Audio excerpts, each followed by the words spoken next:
శ్రీమాత్రే నమః. అందరూ ఏం చేస్తున్నారండి? కొంచెం బిజీ తగ్గిందా?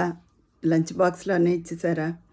అయితే ఈరోజు నేను చెప్పేది సాఫ్ట్‌వేర్ ఉద్యోగాలని అవలీలగా తీసేస్తున్నారండి. అది వాళ్ళకి ఎంత దెబ్బ, అసలు 6 నెలల ముందైనా చెప్పాలి కదా! వాళ్ళు ఎన్నో దాని మీద, ఆ ఉద్యోగం మీద ఈఎంఐలు పెట్టుకుంటారు.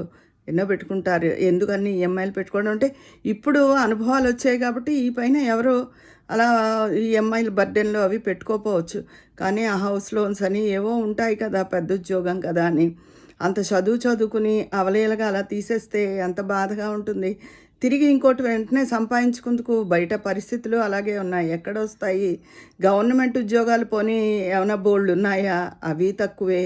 అసలు ఇంకా అంతంత చదువులు అవి చదవడం ఎందుకు? ఏంటి? అని చెప్పి పిల్లల్ని చూస్తే చాలా బాధగా అనిపిస్తోందండి చాలామందిని. ఇది వాళ్ళు అదే ఆ కంపెనీలన్నీ ఫారిన్ కంపెనీలే, వాళ్ళకి మనం చెప్పలేము. కానీ వాళ్ళందరూ ఆలోచించి 6 నెలల ముందైనా వాళ్ళకి తెలియజేస్తే బావుంటుందని నా ఉద్దేశం. చాలామంది పిల్లల్ని చూస్తుంటే చాలా బాధ కలుగుతోంది.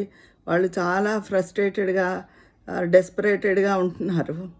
ఆ పిల్లలందరూ మంచిగా ఉండాలని, వాళ్ళకి ఇలాంటి పరిస్థితులు తిరిగి రాకూడదని కోరుకుంటున్నాను. మీ అభిప్రాయం ఏంటి చెప్పండి?